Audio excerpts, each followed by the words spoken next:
Dan setiap kita memberikan keterangan tidak benar, maka petugas akan lebih banyak lagi mengajukan pertanyaan sampai kecurigaan petugas tersebut terhadap kita hilang. Jadi semakin kita berbohong atau memberikan keterangan tidak benar pada saat wawancara, maka akan semakin lama pula proses wawancara tersebut.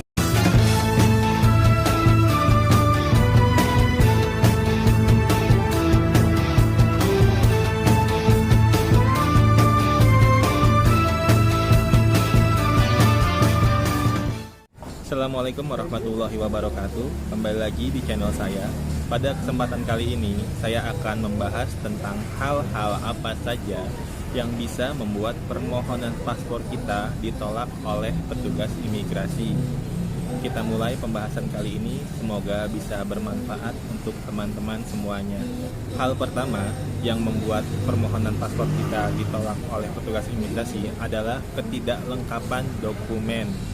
Misalnya, saya berikan contoh, pada dokumen KTP dan kartu keluarga, nama Anda adalah Muhammad dengan double M. Sedangkan dalam akte lahir, nama Anda hanya Muhammad tanpa double M. Itu akan menjadi suatu masalah yang membuat permohonan paspor kita akan ditolak sebelum kita bisa melengkapi dokumen tersebut dengan benar, atau kita meralat dokumen tersebut dengan benar. Yang kedua, selain terdapat perbedaan ejaan, terdapat juga perbedaan tempat atau tanggal lahir pada dokumen kita. Misal, di KTP dan KK, tanggal lahir kita adalah 1 Januari 90, sedangkan di akte lahir, tanggal lahir kita adalah 1 Januari 91. Tentunya ini juga akan ditolak oleh petugas. Jadi setiap dokumen yang akan kita serahkan kepada petugas imigrasi itu harus sinkron atau harus sesuai antara satu dengan yang lainnya, baik ejaan nama, tempat dan tanggal lahir maupun alamat.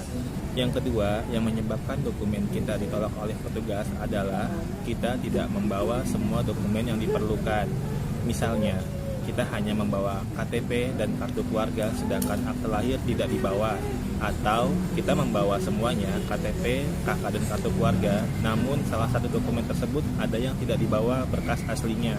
Misalnya kita membawa KTP asli, kartu keluarga asli, namun akte lahir asli kita tertinggal atau tidak terbawa. Itu tentu akan ditolak oleh petugas dan kita harus melengkapi terlebih dahulu.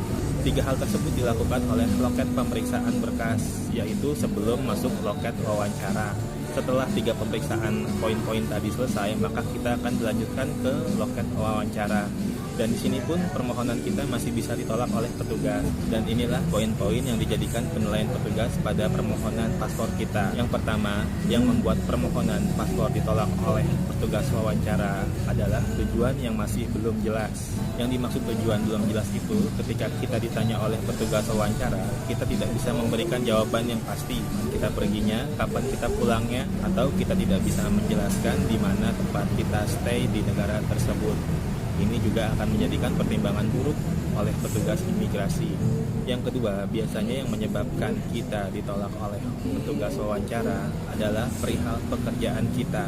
Permohonan akan ditolak petugas wawancara apabila pekerjaan kita dianggap kurang bonafit atau dianggap pekerjaan kita tersebut belum bisa atau belum memungkinkan kita untuk pergi ke luar negeri dalam segi hal atau dalam tanda kutip dalam hal pendapatan. Terlebih lagi jika kita tidak bisa meyakinkan petugas wawancara bahwa kita sudah prepare budget sebelumnya.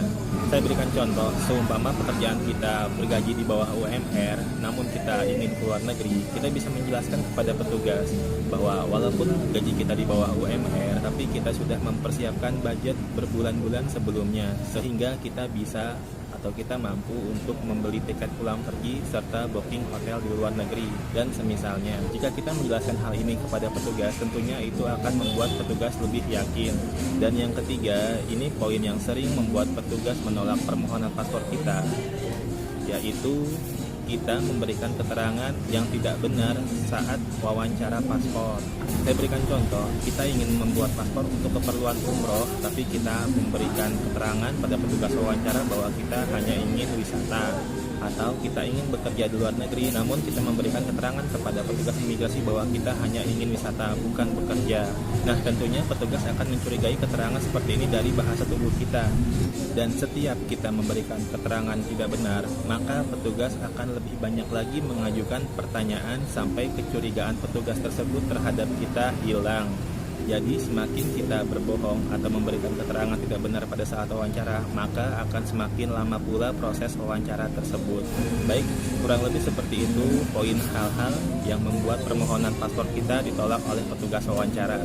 Semoga informasi dalam channel saya ini bisa bermanfaat untuk teman-teman semua. Assalamualaikum warahmatullahi wabarakatuh.